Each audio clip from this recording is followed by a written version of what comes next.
Hello everyone, welcome to our channel Gyan Ganga. Today we are going to do worksheet of chapter number 21 Like Father Like Daughter, Class 5 EVS NCERT textbook. इस worksheet के अंदर हम सबसे पहले करेंगे chapter की summary, उसके बाद में करेंगे इस चैप्टर से रिलेटेड क्वेश्चंस एंड आंसर्स जो आपके एग्ज़ाम के लिए बहुत ही इम्पोर्टेंट होंगे। ये क्वेश्चंस एंड आंसर्स एनसीईआरटी और जो केवीएस की वर्कशीट है उससे लिए गए हैं। Now let's move to summary की पॉइंट्स। देखिए जो पहला पॉइंट है, our parents relatives influence our characteristics. देखिए इस चैप्टर की जो समरी है इसके अंदर मेनली जो चीज़ है, जो थीम है पूरे चैप्टर की, एक लाइन के अंदर मैं एक्सप्लेन कर देता हूँ। यही है कि जो भी हमारे अंदर जो ट्रेड्स होते हैं वो हमें या तो हमारे फैमिली से या फिर इन्वायरमेंट से मिलते हैं। These characteristics are known as hereditary features. और जो ये कैरेक्टरिस्टिक्स हैं जो हमें आते हैं फेस का या हमारी पर्सनालिटी के, ये बहुत सारे कैरेक्टरिस्टिक्स हैं, ये हमारे क्या कहलाते हैं, हेरिडिटरी फीचर्स। हेरिडिटरी मतलब कि एक जनरेशन से दूसरी जनरेशन के अंदर जो चीज़ें पास ऑन होती हैं। We may share some characteristics with some of our distant relatives. ये ज़रूरी ही नहीं है कि आपके अंदर जो कैरेक्टरिस्टिक्स हैं वो आपके मम्मी पापा से ही मैच करें, हमारे दूर के रिश्तेदार से भी वो चीज़ें कई बार मैच करती हैं। Two children who are born on the same day at the same mother and look alike are known as twins. Twins वो कहलाते हैं जो एक ही मदर से एक ही टाइम पे और एक ही दिन पैदा होते हैं, तो वो क्या कहलाते हैं, ट्विंस कहलाते हैं। Some diseases are hereditary and are passed from parents to children. देखिए जो मैंने बताया था आपको पहले भी, कुछ बीमारियां होती हैं जो हेरिडिटरी होती हैं। हेरिडिटरी मतलब जो आपके दादा से आपके पापा को हो गई, आपके पापा से आपको भी हो जाएगी। ये जो इस तरह की डिजीज़ है वो क्या कहलाती है, हेरिडिटरीज। कुछ डिजीज़ हो सकती हैं वो कम्युनिकेबल होती हैं, कुछ डिजीज़ नॉन कम्युनिकेबल होती हैं। Next point, polio is caused by a virus, legs are affected by this disease. जो पोलियो की जो बीमारी है वो एक वायरस से होती है और इसके अंदर जो सबसे ज़्यादा बॉडी पार्ट पे अफेक्ट पड़ता है वो पड़ता है लेग्स पे।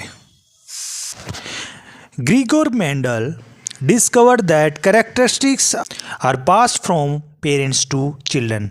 तो जो कंसेप्ट है हेरिडिटरी का वो दिया था ग्रीगोर मेंडल ने। उन्होंने एक्सप्लेन किया था कि जो कैरेक्टरिस्टिक्स होते हैं वो एक generation to next generation pass on होते हैं।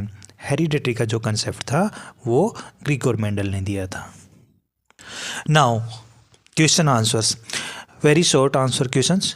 Choose the correct answer to fill in the blanks. जो आपको यहाँ पे ये बॉक्स दिया हुआ है, इस बॉक्स में से हमें वर्ड सेलेक्ट करके नीचे fill in the blanks fill करने हैं। A part, the colour of the eyes is dash from our parents.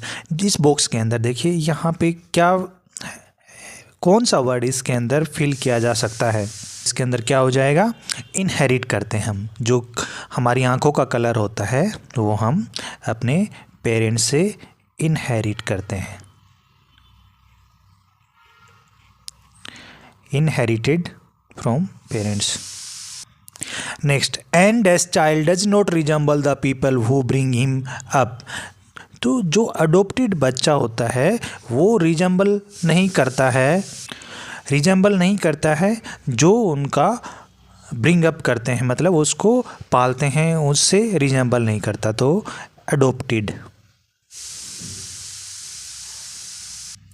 Next हो जाएगा, dash twins look exactly alike. तो आइडेंटिकल जो ट्विन होते हैं वो बिल्कुल सेम दिखते हैं।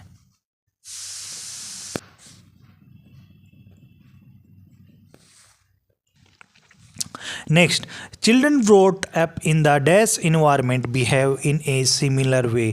तो जो बच्चे सेम इन्वायरमेंट के अंदर ब्रोट अप किए जाते हैं, मतलब लालन पालन किया जाता है उनका, वो बिहेव करते हैं सेम वे में। Dash are affected when a person suffers from polio. तो कौन से पार्ट के ऊपर अफेक्ट होता है? अभी हमने समरी के अंदर भी पढ़ा था, लेग्स के ऊपर अफेक्ट पड़ता है। Next, dash explain hereditary of characters using P plants. तो किसने एक्सप्लेन किया था? हेरिडिटरी का कंसेप्ट है वो किसने एक्सप्लेन किया था? वो किया था ग्रिगोर मेंडल ने। अभी हमने समरी के अंदर इसको पढ़ा, Gregor Mendel. Next, Saroja and Suhasini are क्या थे? ट्विंस थे वो।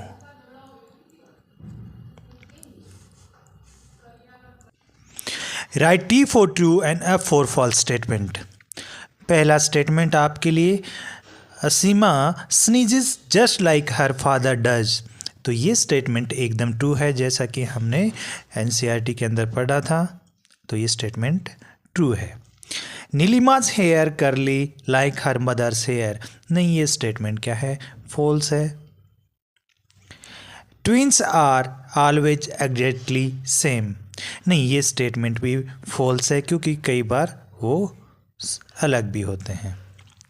On holiday Suhasini and her father start practising in the morning. ये स्टेटमेंट एकदम ट्रू है। Polio is a hereditary disease. नहीं, ये फॉल्स स्टेटमेंट है, अभी हमने समरी में पढ़ा। We get some traits and habits from our family. ये स्टेटमेंट एकदम ट्रू है। कुछ हमें हमारी ट्रेड्स हैं और हैबिट्स फैमिली से मिलते हैं और कुछ हम इन्वायरमेंट से। Mendel did not have money to study at university. ये स्टेटमेंट भी एकदम ट्रू है। Next, now it's turn to questions and answers. What is pulse polio? Pulse polio क्या होता है? Pulse polio is an immunisation campaign by the government of India to eliminate poliomyelitis in India by vaccinating all children under the age of 5 years against the polio virus। देखिए, plus polio क्या था? ये Indian government के द्वारा चलाया गया अभियान था, जिसके अंदर 5 साल से छोटे बच्चों को ओरल पोलियो वैक्सीन दी जाएगी। उसके तहत बच्चों में से इंडिया में पोलियो ख़त्म करने का टारगेट रखा गया था कि एक भी केस पोलियो का नहीं रहना चाहिए इंडिया में। पहले बहुत सारे केसेस आते थे, अब आप देखेंगे तो वो अमाउंट बहुत ही कम हो गया है। What is polio? How can it be prevented? Next question है आपके लिए कि पोलियो क्या होता है और इसे कैसे बचा जा सकता है। तो जैसा कि हमने पढ़ा, polio is an infectious disease caused by polio virus. तो कैसे डिजीज़ हैं? इन्फेक्टिशियस डिजीज़ है, और जो किसके द्वारा? पोलियो वायरस के द्वारा होती है। It means polio is A viral disease. In some cases, there is muscle weakness resulting in an inability to move। देखिए सर, आपने ऊपर पढ़ा है कि क्या हो जाता है इसके अंदर, लेग्स के ऊपर ज़्यादा अफेक्ट होता है, तो वहाँ की जो मसल्स हैं वो वीक हो जाती हैं और हमें चलने में प्रॉब्लम आती है। It can be prevented by vaccination. और इससे कैसे बचा जा सकता है? वैक्सीनेशन के द्वारा। Next, name 2 characteristics that a person inherits.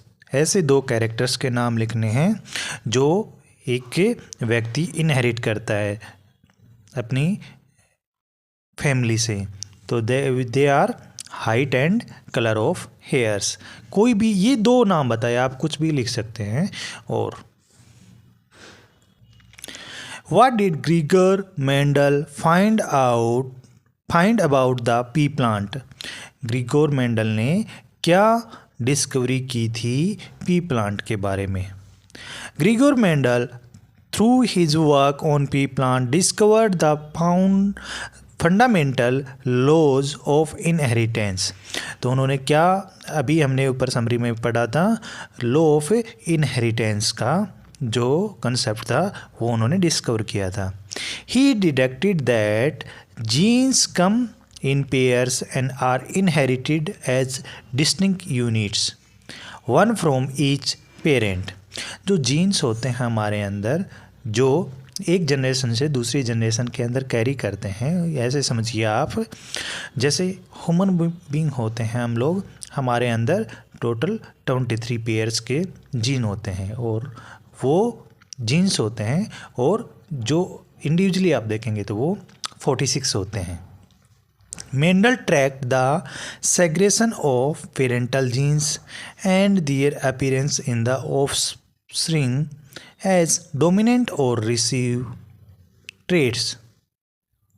Mendel ने क्या किया था, जो ट्रैक किया था, मतलब उन्होंने पेरेंट के अंदर जो जीन होते हैं और जो बच्चे के अंदर आते हैं जो डोमिनेट करता है वो वाले रिसेसिव ट्रेड्स, डोमिनेंट और recessive traits. Next question, match these column. आपको मैच द कॉलम करना है, ये ए और बी पार्ट में दिए हुए हैं। ग्रीगोर मेंडल ने क्या किया था, एक्सपेरिमेंट विद पीज किया था। ठीक है, हम पेन दूसरे कलर का ले लेते हैं। पोलियो, पोलियो क्या है, तो पोलियो नॉट फ्रॉम पेरेंट्स। हमने पढ़ा था कि जो पोलियो की जो डिजीज़ है वो हेरिडिटरी नहीं है, पोलियो की जो डिजीज़ है वो हेरिडिटरी नहीं है। हेयर टाइप क्या है, hair type is acquired from our family, जो हम हमारी फैमिली से एक्वायर करते हैं।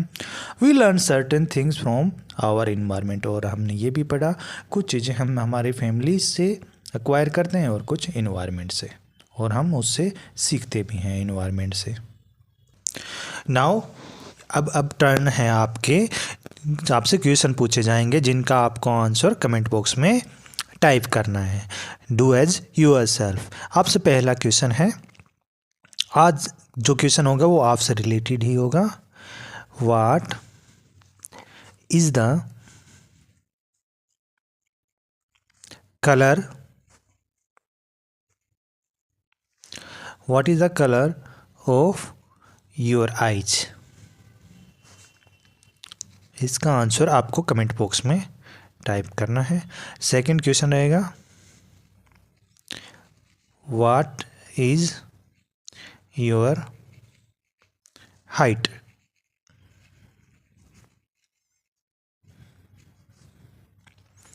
इन दोनों क्वेश्चन का आंसर आपको कमेंट बॉक्स में टाइप करना है। That's all from my side. Have a good day. Thank you.